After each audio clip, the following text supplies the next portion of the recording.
1947 সালের আগস্ট মাস। যে মানুষগুলো সেদিন বাঁধ ভাঙা উল্লাসে রাস্তায় নেমেছিল একটি নতুন রাষ্ট্রের জন্ম উদযাপনে, তারা ঘুণাক্ষরেও কি ভাবতে পেরেছিল মাত্র কয়েক বছরের মধ্যেই সেই একই রাষ্ট্রের বিরুদ্ধে তাদের নামতে হবে জীবন বাজি রাখা এক রক্তক্ষয়ী সংগ্রামে? কেন এমন হলো যে ধর্মের সুতোর টানে হাজার মাইল দূরের দুটি সম্পূর্ণ ভিন্ন ভূখণ্ডকে একসাথে বাঁধা হয়েছিল, কেন সেই সুতো এত দ্রুত ছিঁড়ে গেল? ইতিহাস সাক্ষী 1947 সালে ধর্মভিত্তিক বিভাজনের যে বীজ রোপণ করা হয়েছিল তার শেকড় উপড়ে ফেলার প্রথম এবং সবচেয়ে সাহসী আঘাতটি এসেছিল 1955 সালে। ঢাকার একটি সিনেমা হলের চার দেয়ালে সেদিন নেওয়া হয়েছিল এমন এক সিদ্ধান্ত, একটি দলের নাম থেকে কেবল একটি শব্দ মুছে ফেলার সিদ্ধান্ত, যা চিরতরে বদলে দিয়েছিল বাংলার ভবিষ্যৎ। আর এই একটি মাত্র শব্দ মুছে ফেলার কারণেই জন্ম নিয়েছিল 1971 সালের অসাম্প্রদায়িক মুক্তিযুদ্ধের সেই অজেয় শক্তি। কিভাবে জন্ম নিল এই অসাম্প্রদায়িক চেতনা? রোজ গার্ডেনের সেই গোপন বৈঠক থেকে শুরু করে 52 ভাষা আন্দোলন, 54 যুক্তফ্রন্ট নির্বাচন এবং মৌলানা ভাসানী, হোসেন শহীদ সোহরাওয়ার্দী ও তরুণ শেখ মুজিবুর রহমানের সেই উত্তাল দিনগুলোর অজানা ইতিহাস নিয়ে আজ আমরা আপনাদের সামনে হাজির হয়েছি। বই কথা কয় চ্যানেলের আজকের এই বিশেষ 10 পর্বের দীর্ঘ অডিও ডকুমেন্টারিতে আমরা উন্মোচন করতে যাচ্ছি বাংলার রাজনীতির সেই সবচেয়ে রহস্যময়, উত্তেজনাকর এবং রোমাঞ্চকর অধ্যায়টি। ইতিহাস কেবল বইয়ের পাতায় পড়ে থাকার বিষয় নয়, ইতিহাস হলো অনুভব করার বিষয়। তাই আপনার চারপাশের কোলাহল ভুলে যান, হেডফোনটা কানে লাগিয়ে নিন, চোখ দুটো বন্ধ করুন আর কল্পনায় হারিয়ে যান বাংলার রাজনীতির সেই উত্তাল দিনগুলোতে। চলুন শুরু করা যাক আমাদের আজকের যাত্রা। অধ্যায় 1, মোহভঙ্গ এবং নতুন রাজনৈতিক শূন্যতা। 1947 সালের 14 আগস্ট যে মানুষগুলো আনন্দ মিছিলে রাস্তায় নেমেছিল, মাত্র কয়েক মাসের ব্যবধানে তাদের হাতেই উঠতে শুরু করে প্রতিবাদের প্লেকার্ড। কেন একটি স্বাধীন রাষ্ট্রের জন্মের পরপরই তার সংখ্যাগরিষ্ঠ নাগরিকরা নিজেদের উপনিবেশিত ভাবতে শুরু করেছিল? এটি কেবল একটি রাজনৈতিক বিভাজন ছিল না, এটি ছিল একটি মনস্তাত্ত্বিক মোহভঙ্গের শুরু।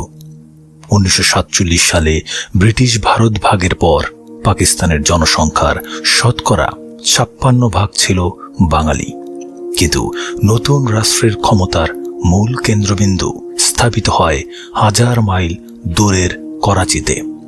বদরুদ্দিন উমরের পূর্ব বাংলার ভাষা আন্দোলন ও তৎকালীন রাজনীতি গ্রন্থে উল্লেখ রয়েছে কিভাবে নতুন রাষ্ট্রের প্রশাসনিক ও সামরিক কাঠামোতে বাঙালিদের সুপরিকল্পিতভাবে দূরে রাখা হয়েছিল।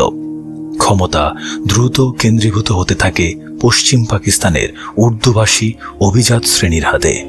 নতুন রাষ্ট্র পাকিস্তানের প্রথম গভর্নর জেনারেল হন মোহাম্মদ আলী জিন্নাহ, কিন্তু পূর্ব বাংলায় মুসলিম লীগের যে নেতারা পাকিস্তান আন্দোলনের মূল নেতৃত্ব দিয়েছিলেন তারা দ্রুতই ক্ষমতার কেন্দ্র থেকে ছিটকে পড়েন।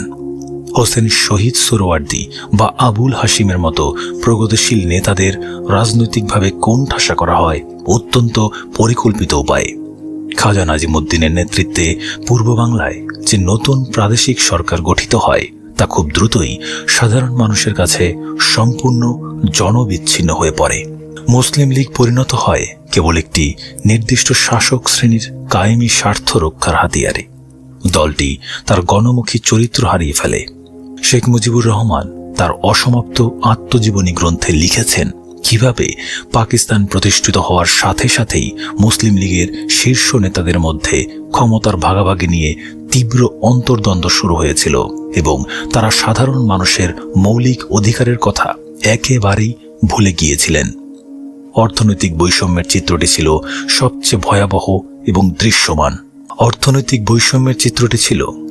ভয়াবহ এবং দৃশ্যমান। পূর্ব বাংলার প্রধান অর্থকরী ফসল ছিল পাট। এই পাট সরাসরি বিদেশে রপ্তানি করে পাকিস্তান যে বিপুল পরিমাণ বৈদেশিক মুদ্রা অর্জন করত তার সিংহভাগই ব্যয় হতো পশ্চিম পাকিস্তানের শহরগুলোর আধুনিকায়নে এবং সামরিক খাতের বিশাল বাজেটে। অর্থনীতিবিদ রেহমান সুবহানের বিভিন্ন গবেষণামূলক প্রবন্ধে দেখানো হয়েছে পূর্ব বাংলার উৎপাদিত নিজস্ব সম্পদ দিয়ে কিভাবে পশ্চিম পাকিস্তানে দ্রুত শিল্পায়ন ঘটানো হয়েছিল, আর পূর্ব বাংলাকে পরিণত করা হয়েছিল কেবল পশ্চিম পাকিস্তানের কারখানায় উৎপাদিত পণ্যের একটি কাঁচামাল সরবরাহকারী খোলা বাজারে। সাধারণ কৃষকের ভাগ্য এতটুকুও বদলায়নি, বরং পুরনো জমিদার প্রথা উচ্ছেদের নামে সমাজে নতুন এক ধরনের অর্থনৈতিক শোষণের জন্ম হয়। পূর্ব বাংলার রাজস্ব আয়ের বিশাল অংশ চলে যেত কেন্দ্রীয় সরকারের কোষাগারে, যার খুব সামান্যই ফিরে আসত এই অঞ্চলের মানুষের জীবনমান উন্নয়নের জন্য। এই তীব্র অর্থনৈতিক বঞ্চনার পাশাপাশি সবচেয়ে বড় আঘাত আসে বাঙালিদের আত্মপরিচয়ের সবচেয়ে সংবেদনশীল জায়গায়, সেটি হল ভাষা ও সংস্কৃতি। 1947 সালের সেপ্টেম্বর মাসেই ঢাকায় তমদ্দিন মজলিস গঠিত হয়, যারা বাংলাকে রাষ্ট্রভাষা করার প্রথম যৌক্তিক প্রস্তাব তোলে। কিন্তু করাচিতে অনুষ্ঠিত জাতীয় শিক্ষা সম্মেলনে উর্দুকে একমাত্র রাষ্ট্রভাষা করার একতরফা সুপারিশ করা হয়। এটি ছিল শাসক গোষ্ঠীর একটি সুপরিকল্পিত ভূরাজনৈতিক চাল। তারা খুব ভালো করেই বুঝতে পেরেছিল, ভাষাকে নিয়ন্ত্রণ করতে পারলে একটি জাতির মনন, শিক্ষা এবং প্রতিবাদী সত্তাকে সহজেই চিরতরে পঙ্গু করে দেওয়া যায়। তৎকালীন পূর্ব বাংলার তরুণ সমাজ এবং ছাত্রনেতারা খুব দ্রুত বুঝতে পারছিলেন যে মুসলিম লীগের পতাকা তলে তারা একদিন স্বাধীন বাসযোগ্য ভূখণ্ডের স্বপ্ন দেখেছিলেন, সেই একই রাজনৈতিক দল এখন তাদের উপর একটি নব্য ঔপনিবেশিক শক্তির শোষকের ভূমিকায় অবতীর্ণ হয়েছে। পূর্ব বাংলার মানুষের তীব্র প্রয়োজন ছিল এমন একটি শক্তিশালী রাজনৈতিক প্ল্যাটফর্মের, যা তাদের নিজস্ব ভাষা, সংস্কৃতি এবং অর্থনৈতিক ন্যায্য অধিকারের কথা জোরালোভাবে বলবে। কিন্তু মুসলিম লীগের কাঠামোর ভেতরে থেকে সেই সাংবিধানিক অধিকার আদায় করা আর কোনোভাবেই সম্ভব ছিল না। দলের অভিজাত নেতৃত্ব পূর্ব বাংলার সাধারণ মানুষের ভাষা, সংস্কৃতি এবং অর্থনৈতিক অধিকারের গণতান্ত্রিক দাবিগুলোকে সরাসরি রাষ্ট্রদ্রোহিতা বা ইসলামের শত্রু বলে আখ্যায়িত করতে শুরু করে। তারা ধর্মের দোহাই দিয়ে রাজনৈতিক ও অর্থনৈতিক শোষণকে বৈধতা দেওয়ার সুপরিকল্পিত চেষ্টা চালায়।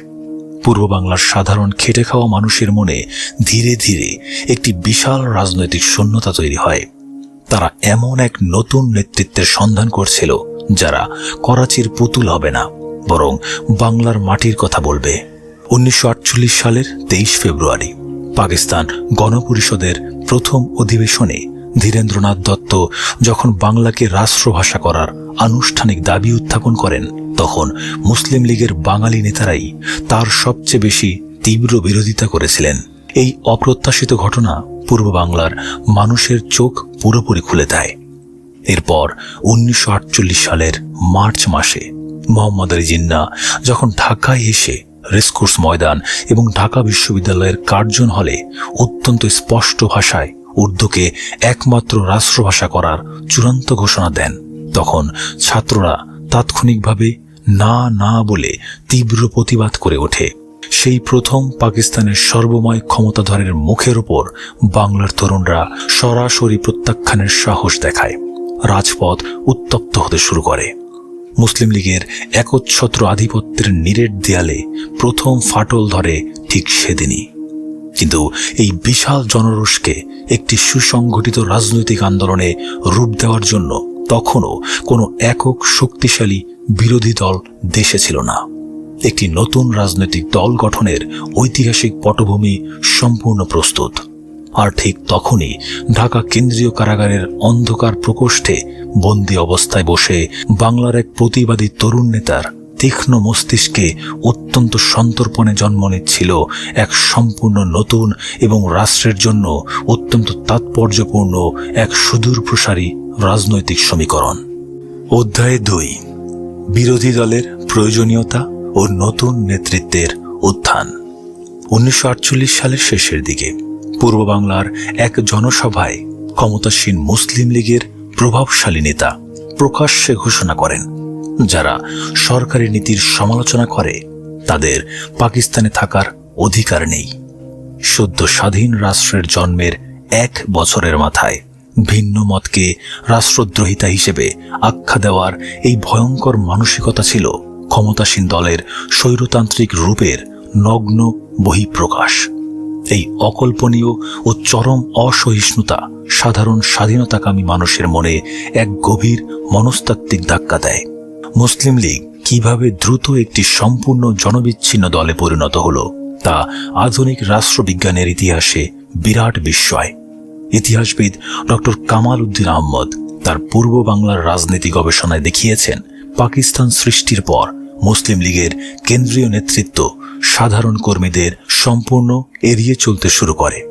দলটির একচ্ছত্র নিয়ন্ত্রণ চলে যায় নবাব ও পুঁজিপতিদের হাতে, যাদের সাধারণ মানুষের সুখ দুঃখের সাথে কোনো সম্পর্ক ছিল না।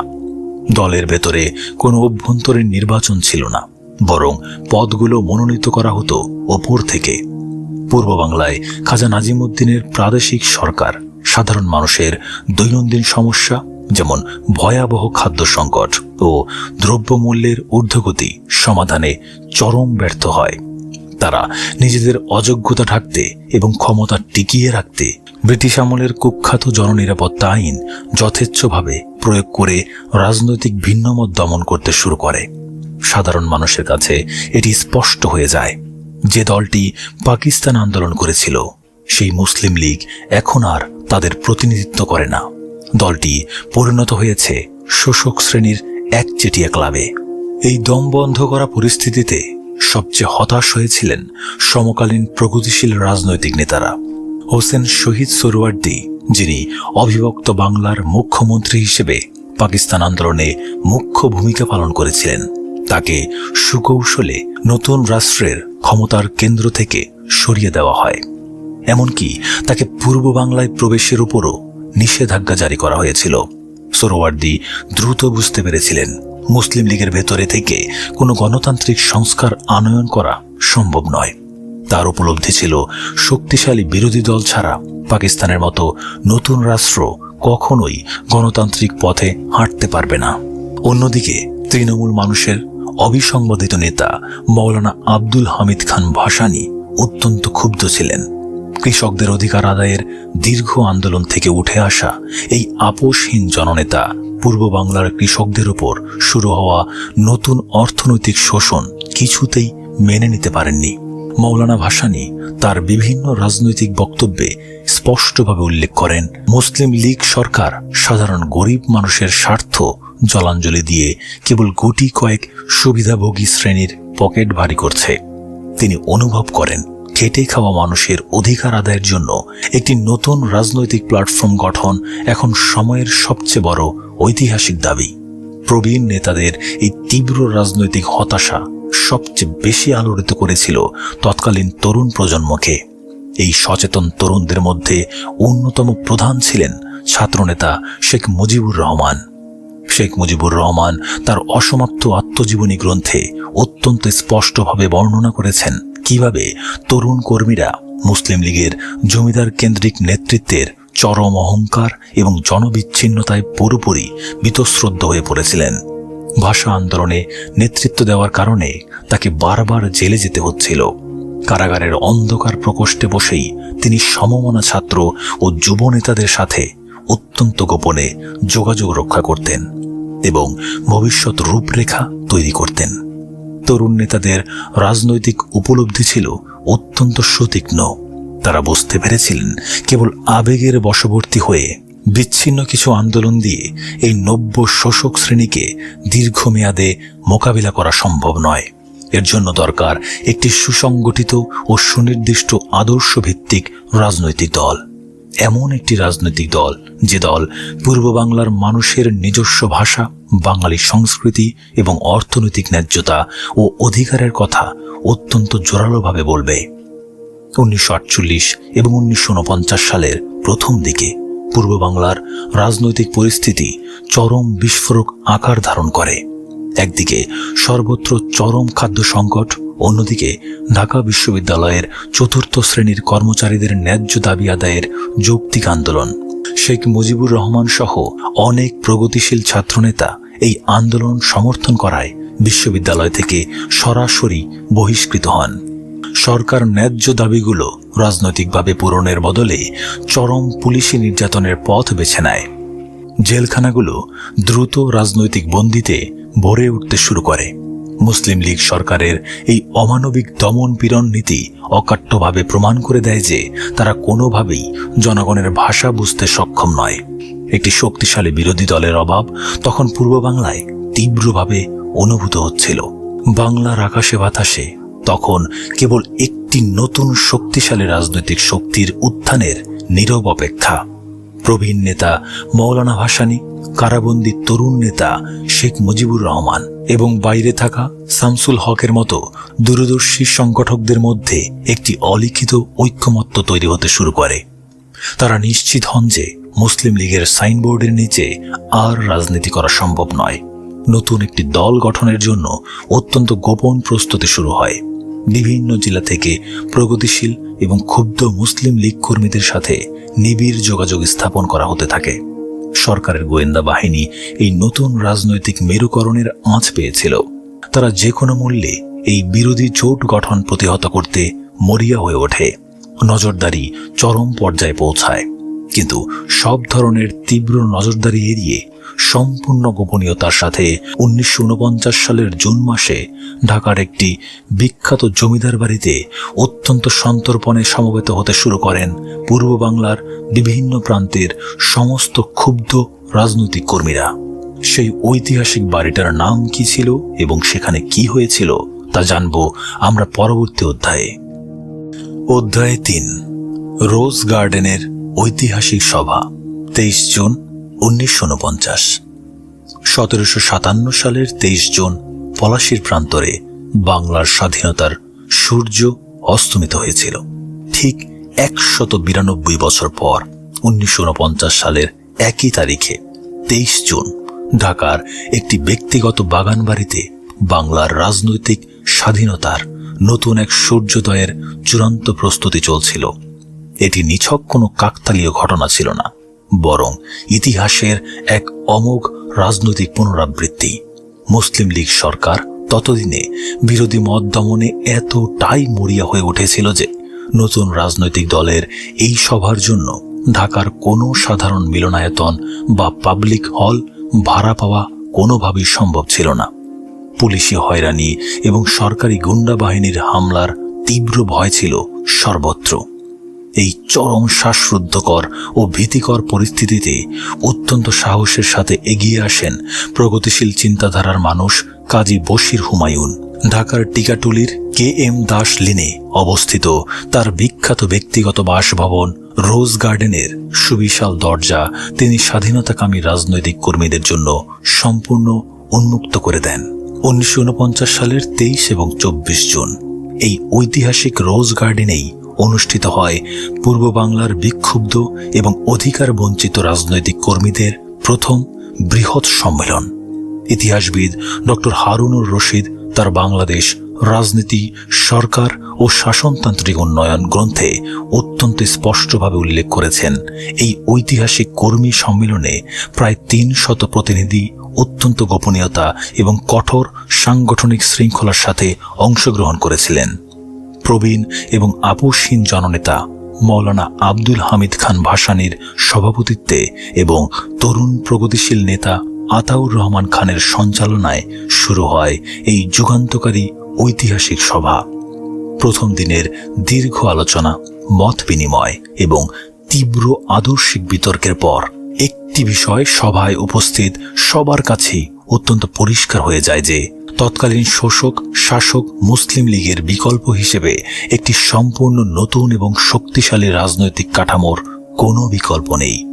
সভায় মৌলানা ভাসানী নতুন দলের নাম প্রস্তাব করেন পূর্ব পাকিস্তান আওয়ামী মুসলিম লীগ। আওয়ামী একটি সুপরিচিত আরবি শব্দ, যার আক্ষরিক অর্থ হল জনগণ বা সাধারণ মানুষ। মুসলিম লীগের নামের আগে অত্যন্ত সুকৌশলে এবং সচেতনভাবে এই আওয়ামী শব্দটি যুক্ত করার একটি অত্যন্ত গভীর রাজনৈতিক ও মনস্তাত্ত্বিক তাৎপর্য ছিল। বিশিষ্ট গবেষক শ্যামলী ঘোষ তার আওয়ামী লীগ 1949 থেকে 1971 গ্রন্থে অত্যন্ত স্পষ্টভাবে বিশ্লেষণ করেছেন যে দলের এই নামকরণের মূল উদ্দেশ্য ছিল সাধারণ মানুষের কাছে এই স্পষ্ট বার্তা পৌঁছে দেওয়া যে এটি মুসলিম লীগের মতো কোনো নবাব, জমিদার, পুঁজিপতি বা সুবিধাভোগী অভিজাত শ্রেণীর পকেট সংগঠন নয়, বরং এটি হবে বাংলার খেটে খাওয়া সাধারণ মানুষ, কৃষক, শ্রমিক এবং মেহনতি মানুষের নিজস্ব অধিকার আদায়ের একমাত্র নির্ভরযোগ্য রাজনৈতিক প্রতিষ্ঠান। 24 জুন তারিখের ঐতিহাসিক সম্মেলনের দ্বিতীয় দিনে দলের প্রথম কার্যকরী কমিটি অত্যন্ত গণতান্ত্রিক উপায়ে গঠন করা হয়। নবগঠিত দলের সভাপতি হিসেবে সর্বসম্মতিক্রমে নির্বাচিত হন সর্বজন শ্রদ্ধেয় মৌলানা আব্দুল হামিদ খান ভাসানী। দলের সাধারণ সম্পাদক হিসেবে অত্যন্ত গুরুত্বপূর্ণ দায়িত্ব পান টাঙ্গাইলের আরেক তরুণ, প্রতিবাদী এবং তুখোর বাগ্মী নেতা শামসুল হক। সহসভাপতি হিসেবে নির্বাচিত হন প্রবীণ রাজনীতিবিদ আতাউর রহমান খান, আলী আমজাদ খান এবং আব্দুস সালাম খান। কোষাধ্যক্ষ হিসেবে দায়িত্ব গ্রহণ করেন ইয়ার মোহাম্মদ খান। তবে এই প্রথম কার্যকরী কমিটির সবচেয়ে চমকপ্রদ, তাৎপর্যপূর্ণ এবং সুদূরপ্রসারী রাজনৈতিক সিদ্ধান্তটি গ্রহণ করা হয়েছিল দলের যুগ্ম সম্পাদকের পদটি নিয়ে। এই স্পর্শকাতর এবং সাংগঠনিকভাবে গুরুত্বপূর্ণ পদের জন্য এমন একজন ব্যক্তিকে নির্বাচিত করা হয় যিনি সেই ঐতিহাসিক মুহূর্তে রোজ গার্ডেনের সম্মেলনে সশরীরে উপস্থিতি ছিলেন না। তিনি সেই সময়ে পূর্ব বাংলার সাধারণ মানুষের ভাষা ও ন্যায্য অধিকার আদায়ের তীব্র আন্দোলন করতে গিয়ে ঢাকা কেন্দ্রীয় কারাগারের একটি অন্ধকার নির্জন প্রকোষ্ঠে বন্দী জীবনযাপন করছিলেন। তিনি ছিলেন তৎকালীন তরুণ ছাত্রনেতা শেখ মুজিবুর রহমান। দক্ষিণ এশিয়ার রাজনৈতিক ইতিহাসে কোনো কারাবন্দী তরুণ নেতাকে সম্পূর্ণ নতুন একটি রাজনৈতিক দলের এত গুরুত্বপূর্ণ এবং কেন্দ্রীয় পদে সরাসরি নির্বাচিত করার ঘটনা অত্যন্ত বিরল। শেখ মুজিবুর রহমান পরবর্তীকালে তার নিজস্ব রচিত অসমাপ্ত আত্মজীবনী গ্রন্থে বিস্তারিতভাবে স্মরণ করেছেন কিভাবে জেলখানার ভেতরে বসে তিনি গোপনে এই নতুন দল গঠনের খবর পেয়েছিলেন।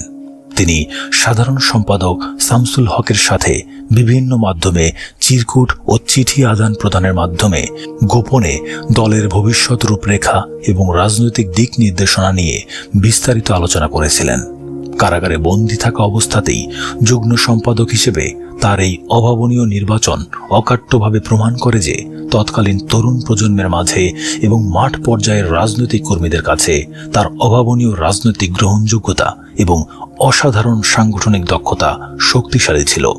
প্রবীণ এবং অভিজ্ঞ জননেতা মৌলানা ভাসানী খুব ভালো করেই জানতেন যে নতুন এই রাজনৈতিক দলটিকে যদি কেবল ঢাকার অভিজাত ড্রয়িং রুমের ভেতর সীমাবদ্ধ না রেখে পূর্ব বাংলার প্রত্যন্ত গ্রামের মাঠে ঘাটে ছড়িয়ে দিতে হয়, তবে শেখ মুজিবুর রহমানের মতো একজন অত্যন্ত অকুতোভয়, উদ্যমী এবং ক্লান্তিহীন সংগঠকের কোনো বিকল্প নেই।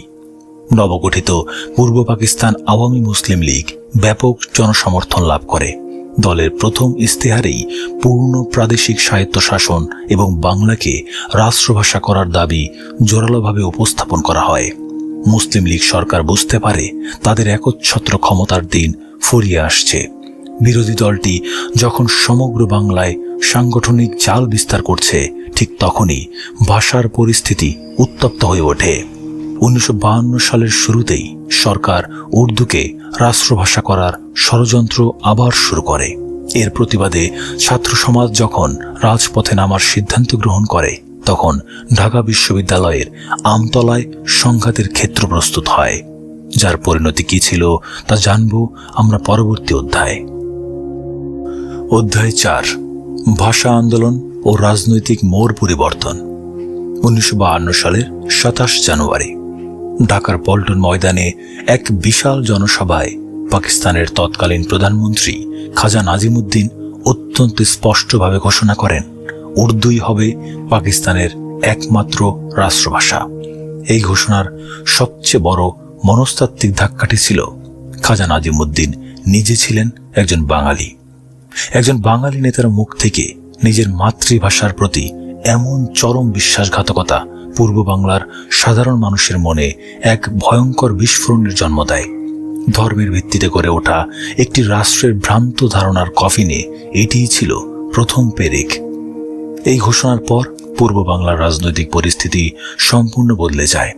বদরুদ্দিন উমরের পূর্ব বাংলার ভাষা আন্দোলন ও তৎকালীন রাজনীতি গ্রন্থে বিস্তারিতভাবে উল্লেখ রয়েছে কিভাবে এই চরম সংকটের মুহূর্তে নবগঠিত পূর্ব পাকিস্তান আওয়ামী মুসলিম লীগ অত্যন্ত দ্রুত এবং সুসংগঠিতভাবে ভাষা আন্দোলনের নেতৃত্ব গ্রহণ করেছিল।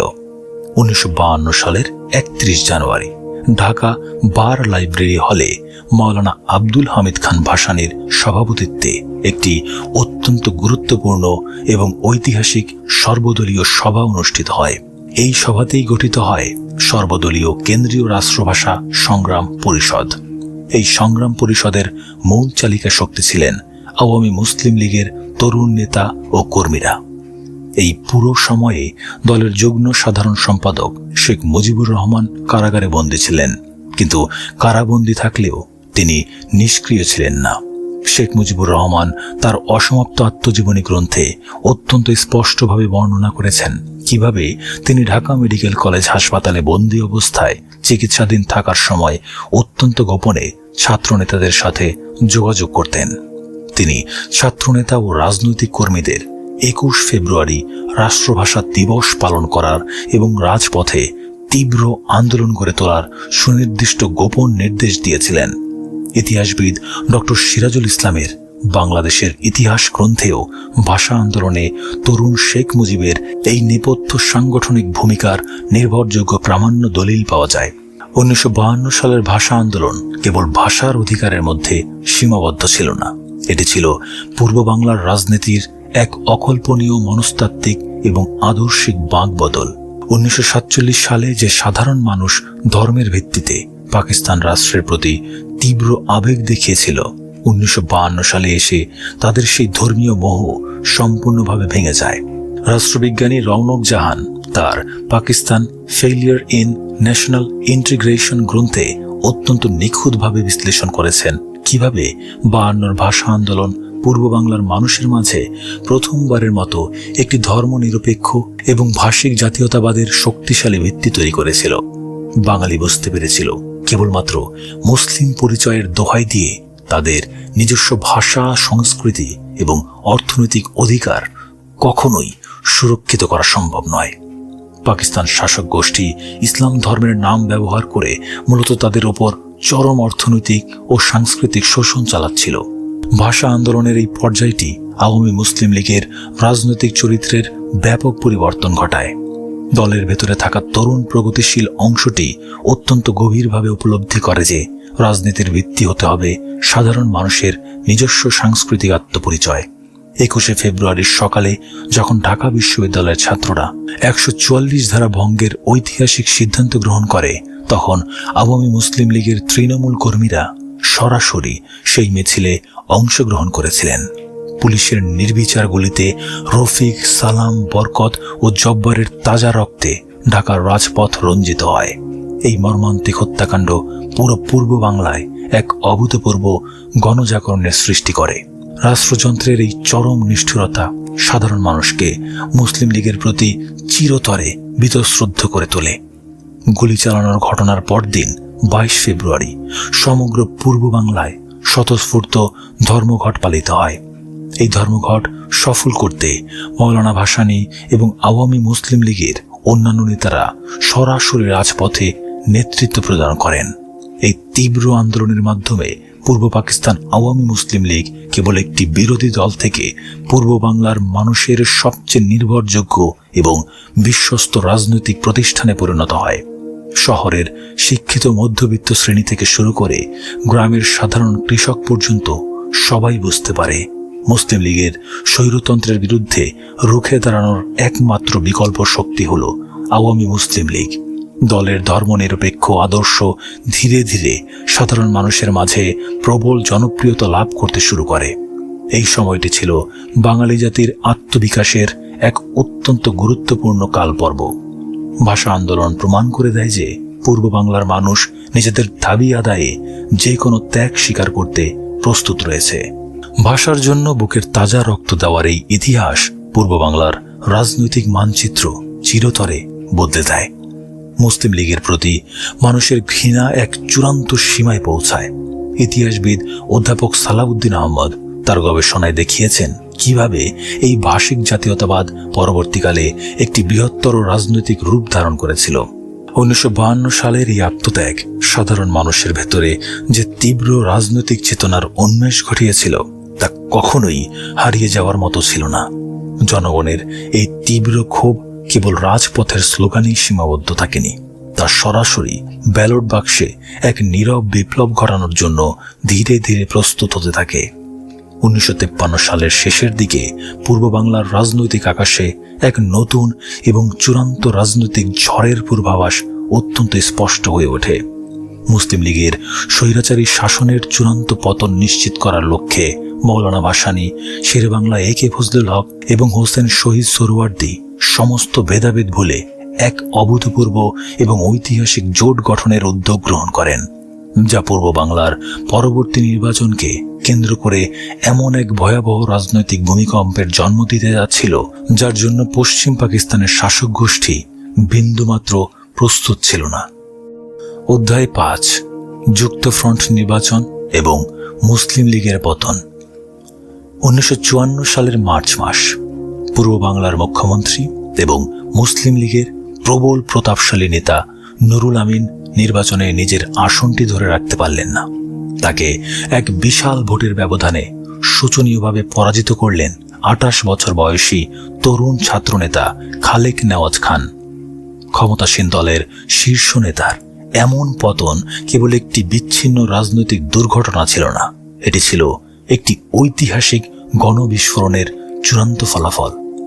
যে মুসলিম লীগ মাত্র 7 বছর আগে অবিভক্ত বাংলার মুসলমানদের একক প্রতিনিধিত্বের দাবি নিয়ে পাকিস্তান নামক রাষ্ট্রের জন্ম দিয়েছিল, সেই দলের এমন মর্মান্তিক রাজনৈতিক মৃত্যু আধুনিক গণতন্ত্রের ইতিহাসে এক চরম বিস্ময়কর ঘটনা।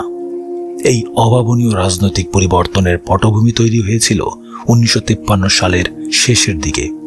রাষ্ট্রবিজ্ঞানী অধ্যাপক ইমাজউদ্দিন আহমদ তার বাংলাদেশের গণতন্ত্রের সংকট গ্রন্থে অত্যন্ত নিখুঁতভাবে বিশ্লেষণ করেছেন কিভাবে মুসলিম লীগের এক নায়কতন্ত্রকে প্রতিহত করার জন্য পূর্ব বাংলার তৎকালীন বিরোধী রাজনৈতিক শক্তিগুলো ঐক্যবদ্ধ হওয়ার যৌক্তিক প্রয়োজনীয়তা অনুভব করেছিল। মৌলানা আব্দুল হামিদ খান ভাসানী, শেরেবাংলা এ.কে ফজলুল হক এবং হোসেন শহীদ সোহরাওয়ার্দীর মতো ভিন্ন রাজনৈতিক মতাদর্শের প্রভাবশালী নেতা একটি ঐতিহাসিক সিদ্ধান্তে উপনীত হন। 1953 সালের 4 ডিসেম্বর সম্পূর্ণ গণতান্ত্রিক উপায়ে মুসলিম লীগের পতন নিশ্চিত করার লক্ষ্যে পূর্ব পাকিস্তান আওয়ামী মুসলিম লীগ, কৃষক শ্রমিক পার্টি, নিজামে ইসলাম এবং গণতন্ত্রী দল মিলে গঠন করে ঐতিহাসিক রাজনৈতিক জোট যুক্তফ্রন্ট। এই জোট গঠনের মূল সাংগঠনিক ভিত্তি এবং চালিকা শক্তি ছিল মূলত পূর্ব পাকিস্তান আওয়ামী মুসলিম লীগ। যুক্তফ্রন্টের রাজনৈতিক প্রচারণার মূল হাতিয়ার ছিল তাদের প্রণীত ঐতিহাসিক 21 দফা নির্বাচনী ইশতেহার। বিশিষ্ট সাংবাদিক আবুল মনসুর আহমদ তার আমার দেখা রাজনীতির 50 বছর গ্রন্থে অত্যন্ত বিস্তারিতভাবে বর্ণনা করেছেন কিভাবে পূর্ব বাংলার সাধারণ মানুষের প্রাণের দাবিগুলোকে সুচারুভাবে এই 21 দফায় লিপিবদ্ধ করা হয়েছিল। এই 21 দফার সবচেয়ে গুরুত্বপূর্ণ শর্তটি ছিল বাংলাকে পাকিস্তানের রাষ্ট্রভাষা হিসেবে পূর্ণ সাংবিধানিক স্বীকৃতি প্রদান করা। এছাড়া ঐতিহাসিক লাহোর প্রস্তাবের ভিত্তিতে পূর্ব বাংলার পূর্ণ প্রাদেশিক স্বায়ত্তশাসন নিশ্চিত করা, বিনা ক্ষতিপূরণে জমিদারি প্রথার সম্পূর্ণ উচ্ছেদ, পাট ব্যবসাকে সম্পূর্ণ জাতীয়করণ করা, সমবায় ভিত্তিক কৃষি ব্যবস্থা প্রবর্তন করা এবং ঢাকা বিশ্ববিদ্যালয়কে পূর্ণ স্বায়ত্তশাসন দেওয়ার মতো অত্যন্ত সুনির্দিষ্ট প্রগতিশীল দাবিগুলো এই ইশতেহারে অন্তর্ভুক্ত করা হয়েছিল। এটি কেবল নির্বাচনী ইশতেহার ছিল না, এটি ছিল পূর্ব বাংলার মানুষের দীর্ঘদিনের অর্থনৈতিক, রাজনৈতিক এবং সাংস্কৃতিক মুক্তির এক পূর্ণাঙ্গ রূপরেখা। নির্বাচনী প্রচারণায় যুক্তফ্রন্টের প্রবীণ নেতাদের পাশাপাশি তরুণ রাজনৈতিক নেতাদের ভূমিকা ছিল অত্যন্ত নির্ধারক। শেখ মুজিবুর রহমান তার অসমাপ্ত আত্মজীবনী গ্রন্থে স্মৃতিচারণ করে অত্যন্ত স্পষ্টভাবে লিখেছেন কিভাবে তিনি এবং তার সহকর্মীরা পূর্ব বাংলার এক প্রান্ত থেকে অন্য প্রান্তে ক্লান্তিহীনভাবে ঘুরে বেরিয়েছিলেন। আওয়ামী মুসলিম লীগের তরুণ কর্মীরা সাইকেলে চড়ে, পায়ে হেঁটে, নৌকায় করে প্রত্যন্ত গ্রামগুলোতে 21 দফার মুক্তির বার্তা পৌঁছে দিয়েছিলেন। সাধারণ অধিকার বঞ্চিত মানুষ যুক্তফ্রন্টের নৌকা প্রতীকে নিজেদের কাঙ্ক্ষিত মুক্তির প্রতিচ্ছবি দেখতে পেয়েছিল। নির্বাচনের দিনগুলোতে সাধারণ গরিব কৃষকরা নিজেদের গাঁটের সামান্য পয়সা খরচ করে যুক্তফ্রন্টের নির্বাচনী ক্যাম্প স্বতঃস্ফূর্তভাবে পরিচালনা করেছিলেন। মুসলিম লীগ তাদের প্রচারণায় বরাবরের মতোই ধর্মের মিথ্যা দোহাই দিয়ে যুক্তফ্রন্টকে ভারতের দালাল এবং ইসলাম বিরোধী হিসেবে আখ্যায়িত করার জোর চেষ্টা চালিয়েছিল। কিন্তু 1952 সালের মহান ভাষা আন্দোলনের পর পূর্ব বাংলার সাধারণ মানুষ রাজনৈতিক সচেতনতার এমন এক উচ্চতায় পৌঁছেছিল যে ধর্মের নামে এই সস্তা আবেগ তাদের আর বিন্দুমাত্র বিভ্রান্ত করতে পারেনি।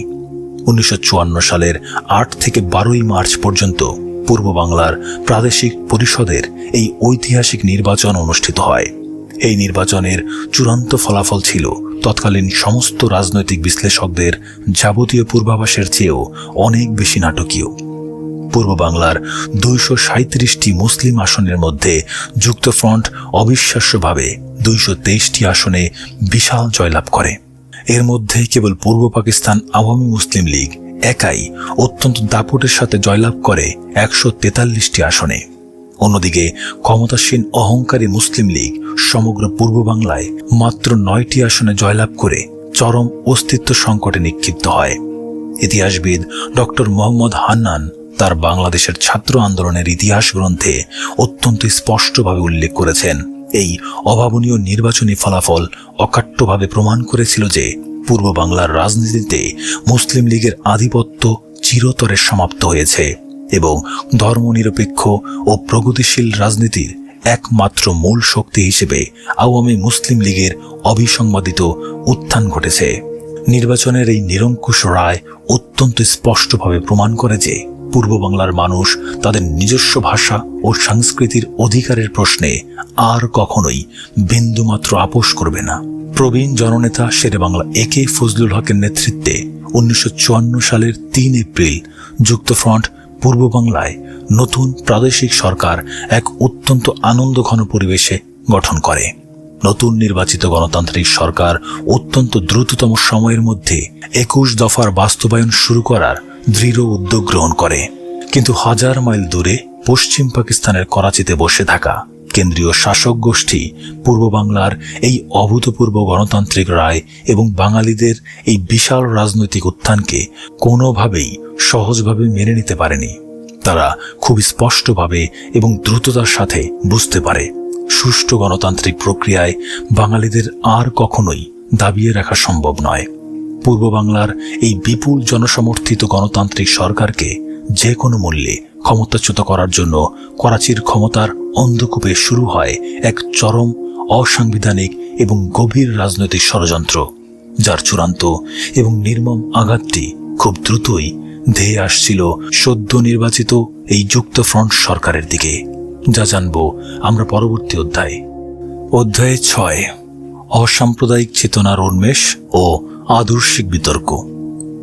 1954 সালের ঐতিহাসিক নির্বাচনের পর পূর্ব বাংলার রাজনীতিতে এক অভূতপূর্ব মনস্তাত্ত্বিক সংকট তৈরি হয়। তৎকালীন পরিসংখ্যান অনুযায়ী পূর্ব বাংলার মোট জনসংখ্যার 22% ছিল হিন্দু, বৌদ্ধ এবং খ্রিস্টান সম্প্রদায়ভুক্ত। অদ্ভুত এক রাজনৈতিক বাস্তবতায় যে দলটি পূর্ব বাংলার আপামর জনতার ম্যান্ডেট নিয়ে সংখ্যাগরিষ্ঠতা অর্জন করেছিল, সেই দলটির নাম ছিল পূর্ব পাকিস্তান আওয়ামী মুসলিম লীগ, একটি গণতান্ত্রিক রাজনৈতিক দল যারা সমগ্র পূর্ব বাংলার মানুষের অর্থনৈতিক ও সাংস্কৃতিক মুক্তির কথা বলছে।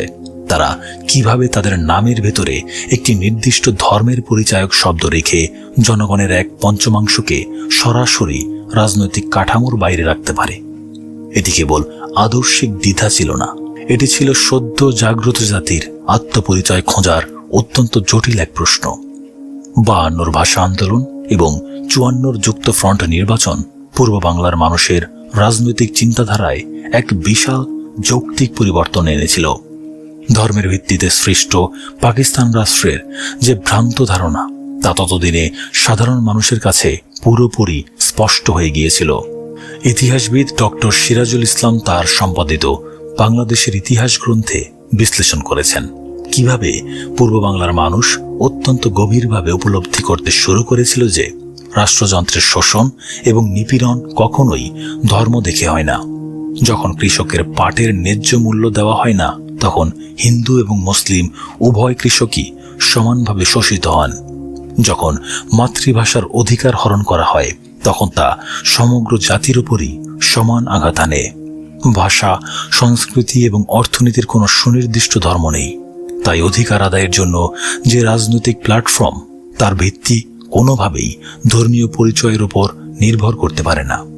রাজনীতিকে ধর্মের আবরণ থেকে মুক্ত করে সম্পূর্ণ ধর্মনিরপেক্ষ এবং অসাম্প্রদায়িক কাঠামোর উপর দাঁড় করানো তখন পূর্ব বাংলার রাজনৈতিক বিবর্তনের এক অনিবার্য দাবি হয়ে উঠেছিল।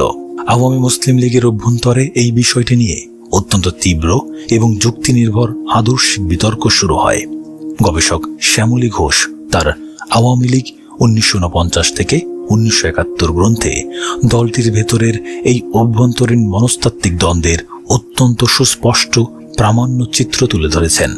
দলের তরুণ এবং প্রগতিশীল অংশটি, যার নেতৃত্বে ছিলেন শেখ মুজিবুর রহমান এবং তাজউদ্দিন আহমদ, তারা অত্যন্ত জোরালো যুক্তি উপস্থাপন করেন যে দলের নাম থেকে মুসলিম শব্দটি দ্রুত বাদ দেওয়া প্রয়োজন। শেখ মুজিবুর রহমান তার অসমাপ্ত আত্মজীবনী গ্রন্থে অত্যন্ত স্পষ্টভাবে উল্লেখ করেছেন যে অসাম্প্রদায়িক রাজনীতি ছাড়া পূর্ব বাংলার মানুষের প্রকৃত মুক্তি কোনোভাবেই সম্ভব নয়। মৌলানা আব্দুল হামিদ খান ভাসানীও এই প্রগতিশীল চিন্তাধারাকে অত্যন্ত দৃঢ়ভাবে সমর্থন করেন। তাদের মূল যুক্তি ছিল যে দলটি পূর্ব বাংলার সব মানুষের প্রতিনিধিত্ব করার দাবি করে, সে দলের দরজা হিন্দু, বৌদ্ধ, খ্রিস্টান সহ সকল ধর্মাবলম্বী নাগরিকের জন্য শর্তহীনভাবে সম্পূর্ণ উন্মুক্ত থাকা উচিত। কিন্তু এই যৌক্তিক রূপান্তরের পথটি মোটেই মসৃণ ছিল না। দলের ভেতরে থাকা অপেক্ষাকৃত রক্ষণশীল প্রবীণ নেতারা যেমন আব্দুস সালাম খান এবং হাশিম উদ্দিন আহমদ এই পরিবর্তনের অত্যন্ত তীব্র বিরোধিতা করেন। রাষ্ট্রবিজ্ঞানী অধ্যাপক হারুনুর রশিদ তার গবেষণায় দেখিয়েছেন, এই রক্ষণশীল অংশের যুক্তি ছিল যে পাকিস্তান রাষ্ট্রটি মূলত মুসলমানদের জন্যই প্রতিষ্ঠিত হয়েছিল। তাই দলের নাম থেকে মুসলিম শব্দটি বাদ দিলে সাধারণ ধর্মপ্রাণ মুসলমানরা দল থেকে মুখ ফিরিয়ে নিতে পারে এবং মুসলিম লীগ সেই সুযোগে ধর্মকে ব্যবহার করে পুনরায় শক্তিশালী হয়ে উঠতে পারে। তারা আশঙ্কা প্রকাশ করেছিলেন যে অসাম্প্রদায়িক দল গঠন করা হলে দলের ভেতরে কমিউনিস্ট এবং বামপন্থী নেতাদের প্রভাব মারাত্মকভাবে বৃদ্ধি পাবে, যা দলের মূল আদর্শকে ব্যাহত করতে পারে। দলের কার্যনির্বাহী কমিটিতে এই দুই পক্ষের মধ্যে অত্যন্ত দীর্ঘ, উত্তপ্ত এবং যুক্তি নির্ভর বিতর্ক চলতে থাকে। ধর্মনিরপেক্ষ জাতীয়তাবাদ নাকি ধর্মীয় জাতীয়তাবাদ, এই দুই আদর্শের সংঘাত দলকে একটি প্রকাশ্য বিভাজনের দ্বার প্রান্তে নিয়ে যায়। ইতিহাসবিদ বদরুদ্দিন উমর তার গবেষণা গ্রন্থে অত্যন্ত নিখুঁতভাবে এই মনস্তাত্ত্বিক লড়াইয়ের দিকটি ফুটিয়ে তুলেছেন। তিনি দেখিয়েছেন যে ধর্মনিরপেক্ষতার এই দাবিটি হঠাৎ করে আসেনি। এটি ছিল পূর্ব বাংলার হাজার বছরের ঐতিহ্যগত সাম্প্রদায়িক সম্প্রীতির এক যৌক্তিক রাজনৈতিক প্রতিফলন। সাধারণ মানুষ বুঝতে পেরেছিল যে ধর্মীয় পরিচয়কে পুঁজি করে আর যাই হোক একটি আধুনিক গণতান্ত্রিক কল্যাণকামী রাষ্ট্র গঠন করা সম্ভব নয়।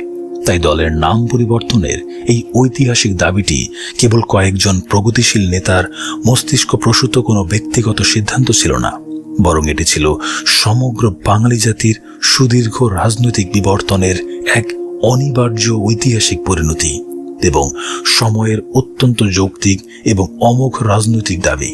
এই কঠিন রাজনৈতিক বাস্তবতা 1955 সালের মাঝামাঝি সময়ে এই আদর্শিক সংকট তার চূড়ান্ত সীমায় পৌঁছায়। দলের শীর্ষ নেতৃত্ব খুব ভালো করেই বুঝতে পারছিলেন যে সিদ্ধান্ত নেওয়ার সময় দ্রুত ফুরিয়ে আসছে। একদিকে পূর্ব বাংলার অসাম্প্রদায়িক তরুণ সমাজের তীব্র চাপ, অন্যদিকে দলের ভেতরকার প্রবীণ রক্ষণশীল নেতাদের প্রকাশ্য বিদ্রোহের হুমকি। রাজনৈতিক দল হিসেবে আওয়ামী মুসলিম লীগ তখন এমন এক ঐতিহাসিক মোড়ে এসে দাঁড়িয়েছে যেখান থেকে পিছিয়ে যাওয়ার আর কোনো পথ খোলা ছিল না। পূর্ব বাংলার রাজনৈতিক ভবিষ্যৎ কোন পথে হাঁটবে তা নির্ধারণ করার জন্য সমগ্র দল এক চরম অনিশ্চয়তার মধ্যে নিপতিত হয়। দলের এই তীব্র অভ্যন্তরীণ সংকট এবং আদর্শিক বিভাজন নিরসন করার লক্ষ্যে মৌলানা ভাসানী এবং শেখ মুজিবুর রহমান একটি অত্যন্ত সাহসী এবং ঝুঁকিপূর্ণ রাজনৈতিক সিদ্ধান্ত গ্রহণ করেন। তারা সম্পূর্ণ গণতান্ত্রিক প্রক্রিয়ায় এই চূড়ান্ত ফয়সালা করার জন্য দলের একটি বিশেষ কাউন্সিল অধিবেশন ডাকার আনুষ্ঠানিক ঘোষণা দেন, যা সম্পর্কে জানব আমরা পরবর্তী অধ্যায়ে। অধ্যায় 7, 1955 সালের কাউন্সিল ও যুগান্তকারী সিদ্ধান্ত। 1955 সালের 21 অক্টোবর ঢাকার রূপমহল সিনেমা হলে উপস্থিত প্রায় 1000 রাজনৈতিক কর্মীর মধ্যে এক অকল্পনীয় নীরবতা নেমে আসে। একটি রাজনৈতিক দলের বার্ষিক সম্মেলন অনুষ্ঠিত হচ্ছিল একটি সিনেমা হলে, কারণ সরকার তাদের কোনো উন্মুক্ত ময়দান বা পাবলিক হল ব্যবহারের অনুমতি দেয়নি। এই রূপমহল সিনেমা হলের 4 দেয়ালে সেদিন এমন এক সিদ্ধান্ত হতে যাচ্ছিল যা শুধু একটি দলের নাম নয়, বরং একটি পুরো জাতির ভাগ্য চিরতরে বদলে দেবে। এটি নিছক কাকতালীয় ঘটনা ছিল না। ইতিহাসবিদ ডক্টর সিরাজুল ইসলাম তার বাংলাদেশের ইতিহাস গ্রন্থে অত্যন্ত স্পষ্টভাবে উল্লেখ করেছেন, এটি ছিল পূর্ব পাকিস্তান আওয়ামী মুসলিম লীগের 3য় কাউন্সিল অধিবেশন। 21 থেকে 23 অক্টোবর পর্যন্ত চলা এই 3 দিনের সম্মেলনটি ছিল দলের ভেতরের আদর্শিক সংঘাতের চূড়ান্ত ফয়সালার স্থান। একদিকে মৌলানা আব্দুল হামিদ খান ভাসানী এবং তরুণ নেতা শেখ মুজিবুর রহমানের নেতৃত্বে দলের বিশাল প্রগতিশীল অংশ, যারা চাইছিলেন দলকে একটি সম্পূর্ণ ধর্মনিরপেক্ষ কাঠামোতে রূপান্তর করতে। অন্যদিকে ছিলেন আব্দুস সালাম খান এবং হাশিমউদ্দিন আহমদের মতো প্রবীণ রক্ষণশীল নেতারা, যারা দলের নাম থেকে মুসলিম শব্দটি বাদ দেওয়ার ঘোর বিরোধী ছিলেন। গবেষক শ্যামলী ঘোষ তার আওয়ামী লীগ 1949 থেকে 1971 গ্রন্থে অত্যন্ত নিখুঁতভাবে বিশ্লেষণ করেছেন কিভাবে এই কাউন্সিল অধিবেশনটি কার্যত 2 ভাগে বিভক্ত হয়ে পড়েছিল। দলের ভেতরে তখন চরম উত্তেজনা, যে কোনো মুহূর্তে একটি বিশাল ভাঙন অবশ্যম্ভাবী বলে মনে হচ্ছিল। প্রথম দিনের অধিবেশনে যখন দলের সাধারণ সম্পাদক শেখ মুজিবুর রহমান তার সাংগঠনিক প্রতিবেদন পেশ করেন, তখনই তিনি অত্যন্ত স্পষ্টভাবে দলের নাম পরিবর্তনের যৌক্তিকতা তুলে ধরেন। শেখ মুজিবুর রহমান তার অসমাপ্ত আত্মজীবনী গ্রন্থে অত্যন্ত বিস্তারিতভাবে এই স্মৃতিচারণ করেছেন। তিনি স্পষ্টভাবে উল্লেখ করেছেন যে ভাষা আন্দোলন এবং যুক্ত ফ্রন্ট নির্বাচনের পর পূর্ব বাংলার হিন্দু, বৌদ্ধ ও খ্রিস্টান সম্প্রদায় প্রমাণ করেছে যে অধিকার আদায়ের সংগ্রামে তারা সমান অংশীদার। তাই একটি নির্দিষ্ট ধর্মের নাম ব্যবহার করে দলের দরজা তাদের জন্য বন্ধ রাখা কেবল রাজনৈতিক বোকামিই নয়, বরং একটি চরম ঐতিহাসিক অবিচার। কিন্তু প্রবীণ রক্ষণশীল নেতারা এই যুক্তির তীব্র বিরোধিতা করেন। অধ্যাপক হারুনুর রশিদ তার বাংলাদেশ রাজনীতি, সরকার ও শাসনতান্ত্রিক উন্নয়ন গ্রন্থে দেখিয়েছেন, রক্ষণশীল অংশের মূল যুক্তি ছিল যে দলের নাম থেকে মুসলিম শব্দটি বাদ দিলে সাধারণ ধর্মপ্রাণ গ্রামীণ ভোটাররা বিভ্রান্ত হবে এবং মুসলিম লীগ পুনরায় এই ধর্মীয় অনুভূতির সুযোগ নিয়ে ক্ষমতায় ফিরে আসবে। বিতর্কের এক পর্যায়ে পরিস্থিতি চরম উত্তপ্ত আকার ধারণ করে। এমন সময় দলের সভাপতি প্রবীণ জননেতা মৌলানা আব্দুল হামিদ খান ভাসানী অত্যন্ত কঠোর এবং স্থির অবস্থান গ্রহণ করেন। প্রখ্যাত সাংবাদিক ও গবেষক আব্দুল গাফফার চৌধুরী তার বিভিন্ন রাজনৈতিক বিশ্লেষণে উল্লেখ করেছেন, মৌলানা ভাসানী সেদিন অত্যন্ত দূরদর্শী রাজনৈতিক প্রজ্ঞার পরিচয় দিয়েছিলেন। তিনি অত্যন্ত স্পষ্ট ভাষায় ঘোষণা করেন যে রাজনীতি কোনো নির্দিষ্ট ধর্মের সম্পত্তি হতে পারে না। ক্ষুধা, দারিদ্র্য এবং শোষণের কোনো ধর্ম নেই। পশ্চিম পাকিস্তানের শাসক গোষ্ঠী ধর্মের দোহাই দিয়ে যে শোষণ চালাচ্ছে তার বিরুদ্ধে লড়াই করতে হলে পূর্ব বাংলার সকল ধর্মাবলম্বী মানুষকে এক কাতারে দাঁড় করানো ছাড়া কোনো বিকল্প নেই। ভাসানীর এই অকাট্য যুক্তি তরুণ কর্মীদের মধ্যে ব্যাপক উদ্দীপনার সৃষ্টি করে। তরুণ প্রতিনিধিরা বুঝতে পারেন ধর্ম নিরপেক্ষতা কেবল একটি তাত্ত্বিক শব্দ নয়, এটি পূর্ব বাংলার সাধারণ মানুষের মুক্তির একমাত্র কার্যকর রাজনৈতিক হাতিয়ার। 23 অক্টোবর সম্মেলনের শেষ দিন। রূপমহল সিনেমা হলের ভেতরে চরম উত্তেজনা বিরাজ করছে।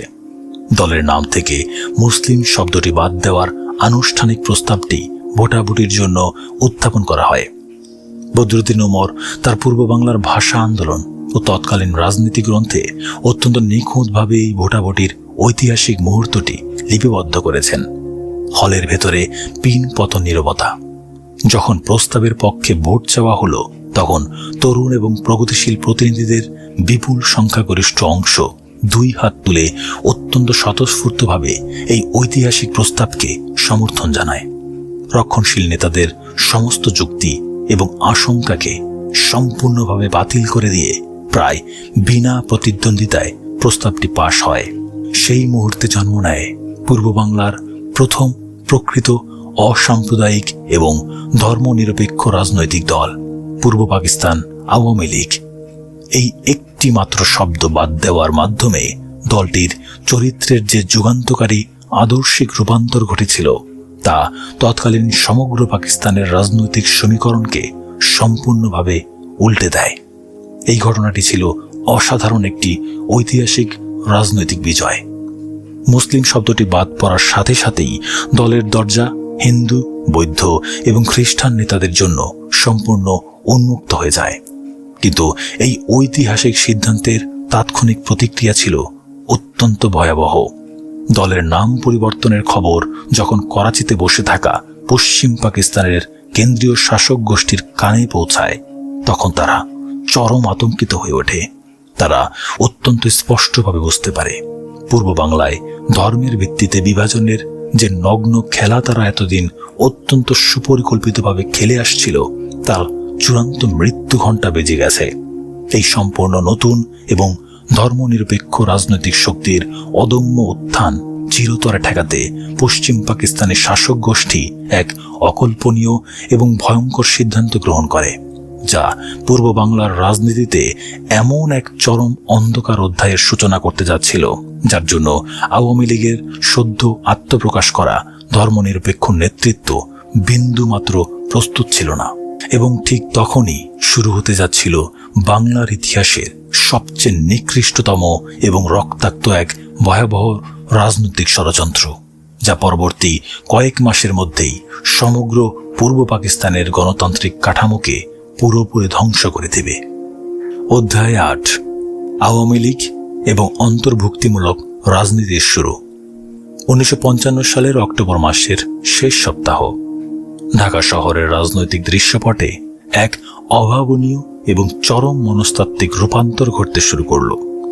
যে হিন্দু এবং অন্যান্য সংখ্যালঘু সম্প্রদায়ের নেতারা 1947 সালের পর থেকে সুপরিকল্পিতভাবে রাষ্ট্রযন্ত্রের প্রতিটি স্তর থেকে সম্পূর্ণ কোণঠাসা হয়ে পড়েছিলেন, তারা হঠাৎ করেই একটি মূলধারার রাজনৈতিক দলের কার্যালয়ের সামনে ভিড় জমাতে শুরু করলেন। কারণটি ছিল অত্যন্ত যুগান্তকারী। পূর্ব পাকিস্তানের সংখ্যাগরিষ্ঠ জনগণের ম্যান্ডেট প্রাপ্ত সর্ববৃহৎ রাজনৈতিক দল তাদের সাইনবোর্ড থেকে চিরতরে মুছে ফেলেছে মুসলিম নামক বিভাজনের শব্দটি।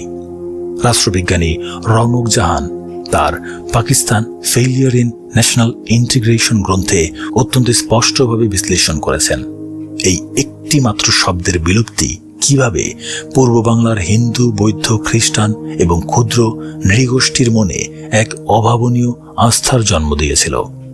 এই ঐতিহাসিক সিদ্ধান্তের মাধ্যমে পাকিস্তান সৃষ্টির মূল ভিত্তি দ্বিজাতি তত্ত্বকে সরাসরি অকার্যকর ঘোষণা করা হয়েছিল। এটি কেবল একটি নাম পরিবর্তন ছিল না, এটি ছিল ধর্মভিত্তিক জাতীয়তাবাদের কফিনে চূড়ান্ত পেরেক, যা সমগ্র পাকিস্তানের রাজনৈতিক সমীকরণকে বদলে দেয়। দলের নাম থেকে ধর্মভিত্তিক পরিচয় মুছে ফেলার এই তাৎক্ষণিক প্রভাব ছিল চোখে পড়ার মতো অত্যন্ত ব্যাপক।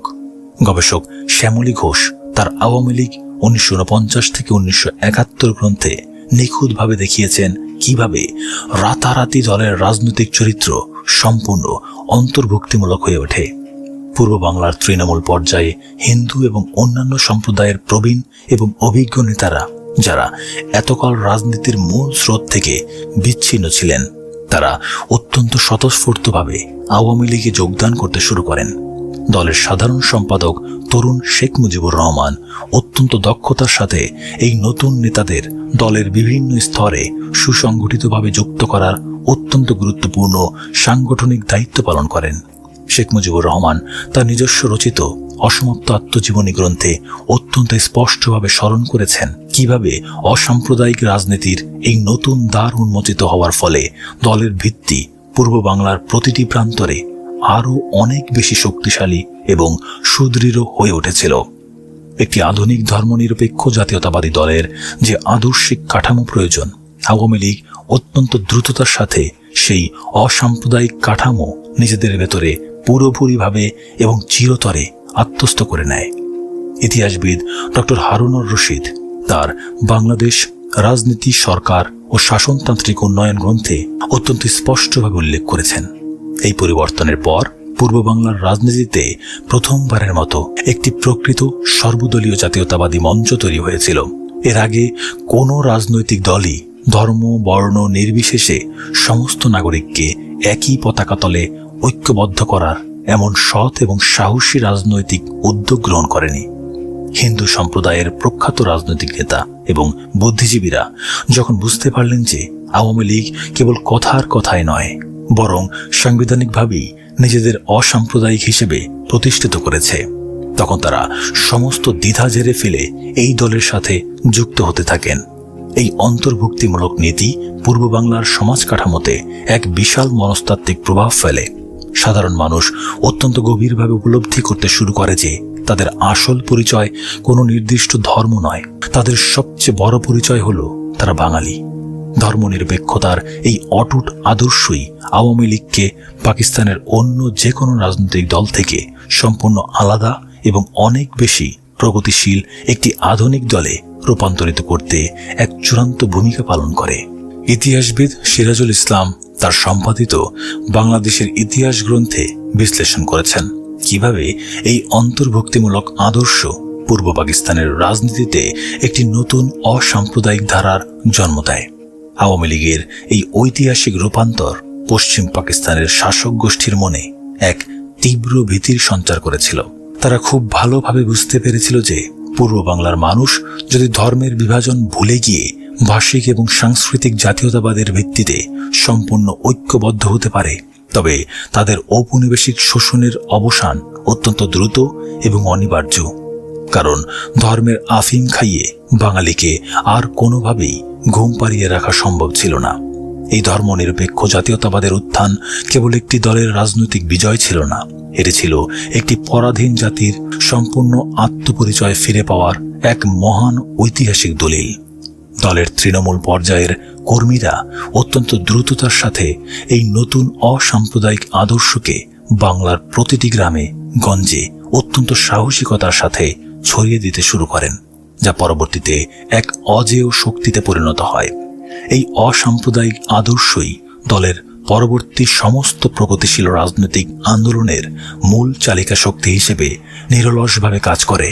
কিন্তু দলের এই অভূতপূর্ব বিস্তৃতি এবং অসাম্প্রদায়িক রূপান্তর দলের ভেতরে এক সম্পূর্ণ নতুন এবং অত্যন্ত জটিল মনস্তাত্ত্বিক সমীকরণের জন্ম দেয়। যখন একটি দল অত্যন্ত ক্ষুদ্র গণ্ডি পেরিয়ে সমগ্র জাতির প্রতিনিধিত্বকারী একটি বিশাল অসাম্প্রদায়িক জাতীয়তাবাদী প্রতিষ্ঠানে পরিণত হয়, তখন তার অভ্যন্তরীণ ক্ষমতার ভারসাম্য রক্ষা করা অত্যন্ত কঠিন হয়ে পড়ে। একদিকে ছিলেন দলের সভাপতি মৌলানা আব্দুল হামিদ খান ভাসানী, যার রাজনৈতিক দর্শন ছিল অত্যন্ত স্পষ্টভাবে বামপন্থী এবং সাম্রাজ্যবাদ বিরোধী। অন্যদিকে ছিলেন হোসেন শহীদ সোহরাওয়ার্দী, যিনি ছিলেন অত্যন্ত বাস্তববাদী, পশ্চিমা ব্লকের প্রতি সহানুভূতিশীল এবং সাংবিধানিক রাজনীতির এক নিখুঁত রূপকার। আর এই দুই বিশাল এবং সম্পূর্ণ বিপরীতমুখী রাজনৈতিক আদর্শের মাঝখানে মাঠ পর্যায়ের একমাত্র সেতুবন্ধন হিসেবে দাঁড়িয়েছিলেন তরুণ সাধারণ সম্পাদক শেখ মুজিবুর রহমান। অসাম্প্রদায়িক কাঠামোর ওপর দাঁড়িয়ে দল যখন তীব্র গতিতে সামনের দিকে এগিয়ে যাচ্ছে, ঠিক তখনই দলের শীর্ষ নেতৃত্বের এই বিপরীতমুখী আদর্শিক সংঘাত এক চূড়ান্ত এবং ভয়াবহ বিস্ফোরণের দিকে অত্যন্ত দ্রুত গতিতে অগ্রসর হতে শুরু করে, যার চূড়ান্ত এবং অত্যন্ত মর্মান্তিক ঐতিহাসিক রাজনৈতিক পরিণতি খুব শীঘ্রই আসছে। তা শুনব আমরা পরবর্তী অধ্যায়ে। অধ্যায় 9, নেতৃত্বের সমীকরণ ও দলের নতুন রূপরেখা। 1956 সালের সেপ্টেম্বর মাস পাকিস্তানের প্রধানমন্ত্রী হিসেবে শপথ গ্রহণ করলেন হোসেন শহীদ সোহরাওয়ার্দী। যিনি একসময় পূর্ব বাংলায় প্রবেশে নিষিদ্ধ ছিলেন, তিনি এখন সমগ্র রাষ্ট্রের সর্বোচ্চ নির্বাহী। এটি আপাত দৃষ্টিতে আওয়ামী লীগের এক বিশাল রাজনৈতিক বিজয় মনে হলেও এর ভেতরে লুকিয়ে ছিল চরম মনস্তাত্ত্বিক দ্বন্দ্ব। দলের নাম থেকে মুসলিম শব্দটি বাদ দেওয়ার পর আওয়ামী লীগ পূর্ব বাংলার সবচেয়ে শক্তিশালী ধর্মনিরপেক্ষ রাজনৈতিক দলে পরিণত হয়েছিল। গবেষক শ্যামলী ঘোষ তার আওয়ামী লীগ 1949 থেকে 1971 গ্রন্থে অত্যন্ত নিখুঁতভাবে বিশ্লেষণ করেছেন কিভাবে দলের ভেতরে এই সময় সম্পূর্ণ বিপরীতমুখী আদর্শের এক জটিল সমীকরণ তৈরি হয়। অন্তর্ভুক্তিমূলক রাজনীতির কারণে দলে অনেক নতুন নেতার আগমন ঘটেছিল অত্যন্ত দ্রুত গতিতে। সেই সময় দলের শীর্ষ নেতৃত্বে তখন অবস্থান করছিলেন দুজন সম্পূর্ণ ভিন্ন মেরুর প্রভাবশালী রাজনৈতিক ব্যক্তিত্ব। একদিকে ছিলেন হোসেন শহীদ সোহরাওয়ার্দী, যিনি ছিলেন পশ্চিমা গণতান্ত্রিক কাঠামোর প্রতি অত্যন্ত আস্থাশীল এবং মার্কিন যুক্তরাষ্ট্রের পররাষ্ট্রনীতির নীরব সমর্থক। ইতিহাসবিদ ডক্টর সিরাজুল ইসলাম তার বাংলাদেশের ইতিহাস গ্রন্থে অত্যন্ত স্পষ্টভাবে উল্লেখ করেছেন যে সোহরাওয়ার্দী বিশ্বাস করতেন সাংবিধানিক কাঠামোর ভেতর থেকেই কেবল পূর্ব বাংলার মানুষের অধিকার আদায় করা সম্ভব। অন্যদিকে ছিলেন দলের সভাপতি মৌলানা আব্দুল হামিদ খান ভাসানী। তিনি ছিলেন সম্পূর্ণ সাম্রাজ্যবাদ বিরোধী, বামপন্থী এবং সমাজতান্ত্রিক অর্থনীতির একজন অত্যন্ত প্রবল সমর্থক। ভাসানীর মূল রাজনৈতিক ভিত্তি ছিল পূর্ব বাংলার খেটে খাওয়া সাধারণ কৃষক সমাজ এবং বিশাল মেহনতি জনতার ন্যায্য অধিকার আদায়। মৌলানা ভাসানী অত্যন্ত দৃঢ়ভাবে মনে করতেন যে পশ্চিমা পুঁজিবাদী দেশগুলোর সাথে পাকিস্তানের সামরিক চুক্তি পূর্ব বাংলার অর্থনৈতিক স্বাধীনতার জন্য এক চরম হুমকি। রাষ্ট্রবিজ্ঞানী রওনক জাহান তার গবেষণায় দেখিয়েছেন সোহরাওয়ার্দী যখন প্রধানমন্ত্রী হিসেবে পাকিস্তানের বৈদেশিক নীতি সমর্থন করছিলেন, আর ভাসানী তখন প্রকাশ্যে তার তীব্র বিরোধিতা করেন। এই দুই শীর্ষ নেতার আদর্শিক সংঘাত দলের ভেতরে এক ভয়াবহ মনস্তাত্ত্বিক বিভাজন তৈরি করে। দলের ভবিষ্যৎ কোন পথে পরিচালিত হবে তা নিয়ে সাধারণ কর্মীদের মাঝে চরম অনিশ্চয়তা দেখা দেয়। ঠিক এমন এক চরম সংকটময় ঐতিহাসিক মুহূর্তে দলের সাংগঠনিক কাঠামোর মূল দায়িত্ব অত্যন্ত দক্ষতার সাথে নিজ কাঁধে তুলে নেন তরুণ সাধারণ সম্পাদক শেখ মুজিবুর রহমান অত্যন্ত সুকৌশলে। শেখ মুজিবুর রহমান বুঝতে পেরেছিলেন যে শীর্ষ নেতাদের এই তাত্ত্বিক দ্বন্দ্বের কারণে দলের তৃণমূল পর্যায়ের রাজনৈতিক কার্যক্রম কোনোভাবেই থামিয়ে রাখা যাবে না। তিনি সম্পূর্ণ নিজস্ব রাজনৈতিক প্রজ্ঞা ব্যবহার করে সমগ্র পূর্ব বাংলায় এক বিশাল সাংগঠনিক সফর শুরু করেন। বদরুদ্দীন ওমর তার পূর্ব বাংলার ভাষা আন্দোলন ও তৎকালীন রাজনীতি গ্রন্থে উল্লেখ করেছেন কিভাবে শেখ মুজিব অত্যন্ত পরিশ্রম করে প্রতিটি জেলায় দলের শক্তিশালী কমিটি গঠন করেছিলেন। তিনি অত্যন্ত সফলভাবে সাধারণ মানুষের ভাষা বুঝতে সক্ষম হয়েছিলেন। হোসেন শহীদ সোহরাওয়ার্দীর প্রতি অগাধ রাজনৈতিক সম্মান থাকা সত্ত্বেও তিনি মৌলানা ভাসানীর কৃষক ও শ্রমিক অধিকারের দাবিগুলোকে অত্যন্ত সুনিপুণভাবে দলের মূল ইস্তেহারে সরাসরি অন্তর্ভুক্ত করতে সক্ষম হয়েছিলেন সবসময়। দলের এই সাংগঠনিক বিস্তৃতির ফলে শেখ মুজিবুর রহমান কেবল একজন সাধারণ সম্পাদকই থাকেননি, তিনি ধীরে ধীরে পূর্ব বাংলার মাঠ পর্যায়ের সবচেয়ে জনপ্রিয় নেতায় পরিণত হন। তার নেতৃত্বে দলের তরুণ কর্মীরা এক অত্যন্ত শক্তিশালী এবং অনুগত রাজনৈতিক বাহিনীতে রূপান্তরিত হয়। অধ্যাপক সালাউদ্দিন আহমদ তার ঐতিহাসিক বিশ্লেষণে দেখিয়েছেন আওয়ামী লীগ কিভাবে কেবল একটি নির্বাচনমুখী দল থেকে একটি গণমুখী রাজনৈতিক প্রতিষ্ঠানে পরিণত হয়েছিল। কিন্তু দলের এই অভাবনীয় বিস্তৃতি শীর্ষ নেতৃত্বের ফাটলকে আর বেশি দিন আড়াল করে রাখতে পারেনি। বৈদেশিক নীতির প্রশ্নে সোহরাওয়ার্দী এবং ভাসানীর মধ্যকার দূরত্ব এমন এক পর্যায়ে পৌঁছায় যেখান থেকে আর ফিরে আসার কোনো রাজনৈতিক উপায় সম্পূর্ণ অবশিষ্ট ছিল না কারোর জন্যই। তখন 1957 সালের ফেব্রুয়ারি মাস টাঙ্গাইলের কাগমারিতে অনুষ্ঠিত হল আওয়ামী লীগের এক ঐতিহাসিক এবং অত্যন্ত যুগান্তকারী কাউন্সিল অধিবেশন। এই কাগমারি সম্মেলন ছিল মূলত দলের দুই প্রধান নেতার আদর্শিক শক্তির চূড়ান্ত মহড়া। ডক্টর হারুনুর রশিদ তার গবেষণায় অত্যন্ত বিস্তারিতভাবে উল্লেখ করেছেন কিভাবে এই সম্মেলনে মৌলানা ভাসানী পশ্চিম পাকিস্তানের শোষণের বিরুদ্ধে কঠোর হুঁশিয়ারি উচ্চারণ করেছিলেন। তিনি অত্যন্ত স্পষ্ট ভাষায় ঘোষণা করেন পূর্ব বাংলাকে যদি তার ন্যায্য অর্থনৈতিক অধিকার দেওয়া না হয় তবে তারা পশ্চিম পাকিস্তানকে আসসালামু আলাইকুম জানাতে বাধ্য হবেন। এই ঐতিহাসিক ঘোষণা সমগ্র পাকিস্তানের রাজনীতিতে এক অকল্পনীয় এবং ভয়াবহ ভূমিকম্পের সৃষ্টি করেছিল, যা আগে কখনোই কোনো নেতা প্রকাশ্যে বলার সাহস করেননি। হোসেন শহীদ সোহরাওয়ার্দী এই চরম ঘোষণার তীব্র বিরোধিতা করেন। তিনি পাকিস্তানের অখণ্ডতা রক্ষার পক্ষে অত্যন্ত জোরালো যুক্তি উপস্থাপন করেন। এই প্রকাশ্য সংঘাত প্রমাণ করে যে একটি নির্দিষ্ট রাজনৈতিক দলের ছাতার নিচে দুটি সম্পূর্ণ বিপরীত মেরুর আদর্শ আর একসাথে চলতে পারবে না। শেখ মুজিবুর রহমান অত্যন্ত নিরপেক্ষ থেকে দলের ঐক্য ধরে রাখার জন্য আপ্রাণ চেষ্টা করেছিলেন। শেখ মুজিবুর রহমান তার নিজস্ব লেখনীতে এই সময়কার তীব্র মানসিক চাপের কথা অত্যন্ত স্পষ্টভাবে স্মরণ করেছেন। কিন্তু ইতিহাসের এই অমোঘ বিভাজন কোনোভাবেই আর রোধ করা সম্ভব ছিল না। অবশেষে 1957 সালের জুলাই মাসে মৌলানা ভাসানী অত্যন্ত আনুষ্ঠানিকভাবে আওয়ামী লীগ ত্যাগ করার অত্যন্ত কঠোর সিদ্ধান্ত নেন। ভাসানীর এই পদত্যাগ সমগ্র পূর্ব বাংলার রাজনীতিতে এক বিশাল শূন্যতা সৃষ্টি করে। শেখ মুজিবুর রহমানের ওপর এসে পড়ে সমগ্র দলের অস্তিত্ব রক্ষার ঐতিহাসিক দায়িত্ব।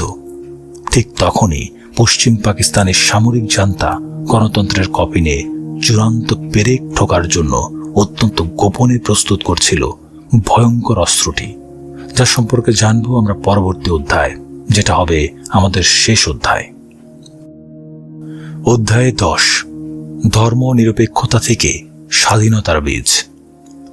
1971 সালের 25শে মার্চ কাল রাতে পাকিস্তানি হানাদার বাহিনী যখন অপারেশন সার্চলাইট শুরু করে, তখন তাদের অন্যতম প্রধান লক্ষ্যবস্তু ছিল ঢাকা বিশ্ববিদ্যালয়ের জগন্নাথ হল, যা ছিল মূলত হিন্দু ছাত্রদের আবাসস্থল। কেন একটি আধুনিক সেনাবাহিনী রাতের অন্ধকারে ঘুমন্ত ছাত্রদের হত্যা করার জন্য একটি নির্দিষ্ট ধর্মের অনুসারীদের বেছে নিয়েছিল? কারণ পাকিস্তানি সামরিক জান্তা অত্যন্ত স্পষ্টভাবে বুঝতে পেরেছিল যে পূর্ব বাংলার মানুষের জাতীয়তাবাদী চেতনার সবচেয়ে বড় এবং ভয়ঙ্কর হাতিয়ার হলো তাদের এই অসাম্প্রদায়িক ধর্মনিরপেক্ষতা। ধর্মকে পুঁজি করে শাসন করার যে ঔপনিবেশিক মডেল পশ্চিম পাকিস্তান তৈরি করেছিল, সেই মডেলের কফিনে চূড়ান্ত পেরেকটি আসলে 1971 সালে নয়, বরং আঘাত করা হয়েছিল তারও ঠিক 16 বছর আগে। ইতিহাসবিদ ডক্টর হারুন আর রশিদ তার বাংলাদেশ রাজনীতি, সরকার ও শাসনতান্ত্রিক উন্নয়ন গ্রন্থে অত্যন্ত সুনিপুণভাবে বিশ্লেষণ করেছেন 1955 সালে আওয়ামী মুসলিম লীগ থেকে মুসলিম শব্দটি বাদ দেওয়ার ঐতিহাসিক সিদ্ধান্তটি কেবল একটি সাধারণ দলীয় সংস্কার ছিল না, এটি ছিল সমগ্র বাঙালি জাতির বৃহত্তর মনস্তাত্ত্বিক মুক্তির এক সুদৃঢ় দার্শনিক ভিত্তি। এই একটি মাত্র শব্দ বাদ দেওয়ার মাধ্যমে মৌলানা ভাসানী এবং শেখ মুজিবুর রহমানের অত্যন্ত দূরদর্শী নেতৃত্বে পূর্ব বাংলার সাধারণ মানুষ অকাট্যভাবে প্রমাণ করেছিল যে তাদের আসল পরিচয় ধর্মের ভিত্তিতে নয়, বরং নিজস্ব ভাষা এবং সংস্কৃতির ভিত্তিতে চিরতরে এই শক্তিশালী ধর্মনিরপেক্ষ কাঠামোর উপর দাঁড়িয়েই পরবর্তীতে পূর্ব বাংলার স্বাধিকার আন্দোলনের প্রতিটি যৌক্তিক স্তর অত্যন্ত সুনির্দিষ্টভাবে নির্মিত হয়েছিল। 1966 সালের ঐতিহাসিক 6 দফা আন্দোলনের দিকে তাকালে এই অসাম্প্রদায়িক ধর্মনিরপেক্ষ দর্শনের সবচেয়ে বড় প্রমাণ পাওয়া যায়। প্রখ্যাত অর্থনীতিবিদ রেহমান সুবহান তার বাংলাদেশের অভ্যুদয় ও একজন প্রত্যক্ষদর্শীর ভাষ্য গ্রন্থে উল্লেখ করেছেন যে 6 দফা ছিল মূলত পূর্ব বাংলার মানুষের অর্থনৈতিক এবং রাজনৈতিক মুক্তির এক সম্পূর্ণ ধর্মনিরপেক্ষ দলিল। এই ঐতিহাসিক দলিলে ধর্মের কোনো বিভাজনমূলক উল্লেখ একেবারেই ছিল না, কেবল ছিল অর্থনৈতিক বৈষম্য দূর করার অকাট্য গাণিতিক হিসাব। আওয়ামী লীগ যদি একটি ধর্মভিত্তিক দল হিসেবে রয়ে যেত, তবে তারা কখনোই এমন একটি সর্বজনীন অর্থনৈতিক মুক্তির সনদ প্রণয়ন করতে পারত না। এই রাজনৈতিক চেতনার সবচেয়ে বিশাল গণবিস্ফোরণ ঘটে 1969 সালের ঐতিহাসিক গণ অভ্যুত্থানে। ইতিহাসবিদ ডক্টর সৈয়দ আনোয়ার হোসেন বিশ্লেষণ করেছেন 69-এর গণ অভ্যুত্থান ছিল ধর্ম বর্ণ নির্বিশেষে সমস্ত বাঙালির এক অভূতপূর্ব জাতীয় ঐক্য। আসাদ, মতিউর, রুস্তম এবং ডক্টর শামসুজ্জোহার মতো শহীদদের আত্মত্যাগ সমগ্র জাতিকে এমন এক শক্তিশালী আবেগে ঐক্যবদ্ধ করেছিল যা ভাঙার ক্ষমতা পাকিস্তানের শাসক গোষ্ঠীর ছিল না। 1970 সালের ঐতিহাসিক সাধারণ নির্বাচনে আওয়ামী লীগের নিরঙ্কুশ বিজয় ছিল এই অসাম্প্রদায়িক চেতনার চূড়ান্ত গণতান্ত্রিক স্বীকৃতি। পূর্ব বাংলার সমস্ত হিন্দু, বৌদ্ধ, খ্রিস্টান এবং মুসলমান ভোটাররা স্বতঃস্ফূর্তভাবে নৌকায় ভোট দিয়ে অসাম্প্রদায়িক জাতীয়তাবাদের প্রতি তাদের পূর্ণ আস্থা জ্ঞাপন করেছিল। ইতিহাস কেবল বইয়ের পাতায় লেখা কিছু সাল বা তারিখ নয়। ইতিহাস হলো মানুষের রক্ত, ঘাম আর চোখের জলে লেখা এক দীর্ঘ যাত্রাপথ। একটু ভেবে দেখুন, 1947 সালে যে মানুষগুলো ধর্মের মোহে মোহান্ধ হয়ে একটি নতুন রাষ্ট্রের স্বপ্ন দেখেছিল, মাত্র কয়েক বছরের ব্যবধানে সেই মানুষগুলোই তাদের নিজেদের জীবনের বিনিময়ে বুঝতে পেরেছিল মাতৃভাষা আর শেকড়ের চেয়ে বড় কোনো ধর্ম নেই। 1955 সালে একটি রাজনৈতিক দলের নাম থেকে একটি মাত্র শব্দ মুছে ফেলার যে সিদ্ধান্ত নেওয়া হয়েছিল, সেটি কেবল একটি রাজনৈতিক চাল ছিল না, সেটি ছিল একটি ঘুমন্ত জাতির জেগে ওঠার প্রথম সম্মিলিত আর্তনাদ। আজ যখন আমরা স্বাধীন বাংলার লাল সবুজ পতাকার দিকে তাকাই, তখন আমাদের ভুলে গেলে চলবে না যে এই পতাকার লাল রঙে মিশে আছে হিন্দু, মুসলমান, বৌদ্ধ আর খ্রিস্টান সব সম্প্রদায়ের মানুষের সমান রক্ত। রোজ গার্ডেনের সেই ছোট্ট ঘরটি থেকে শুরু হওয়া এক অসাম্প্রদায়িক স্বপ্নের জন্যই 1971 সালে রণাঙ্গনে বুকের তাজা রক্ত ঢেলে দিয়েছিল বাংলার অকুতভয় সূর্য সন্তানেরা। ধর্ম, বর্ণ আর জাতের ভেদাভেদ ভুলে যেদিন আমরা নিজেদের কেবল বাঙালি বলে ভাবতে শিখেছিলাম, ঠিক সেদিনই আসলে আমাদের প্রকৃত স্বাধীনতা অর্জিত হয়েছিল। কারণ ইতিহাস আমাদের বারবার এই শিক্ষাই দেয় যে বুলেট আর বেয়নেট দিয়ে মানুষের কণ্ঠ সাময়িক স্তব্ধ করা যায়, কিন্তু যে জাতি একবার তার আত্মপরিচয় চিনে ফেলে, পৃথিবীর কোনো স্বৈরাচারী পরাশক্তি তাকে আর দাবিয়ে রাখতে পারে না। বন্ধুরা, এখানেই শেষ করলাম আজকের অডিও ডকুমেন্টারিটি। দীর্ঘ এই ঐতিহাসিক যাত্রায় আমাদের সাথে থাকার জন্য অসংখ্য ধন্যবাদ। আমাদের এই 10 পর্বের আয়োজন আপনার কেমন লাগলো তা অবশ্যই কমেন্ট করে জানাবেন। বাংলার এই প্রকৃত ও বস্তুনিষ্ঠ ইতিহাস সবার মাঝে ছড়িয়ে দিতে ভিডিওটি বেশি বেশি শেয়ার করুন। এমন আরও ঐতিহাসিক অডিও বুক এবং ডকুমেন্টারি নিয়মিত পেতে বই কথা কয় চ্যানেলটি সাবস্ক্রাইব করে বেল আইকনে ক্লিক করে রাখুন। তাহলে আজ এখানেই বিদায় নিচ্ছি। সবাই ভালো থাকবেন, সুস্থ থাকবেন। ধন্যবাদ।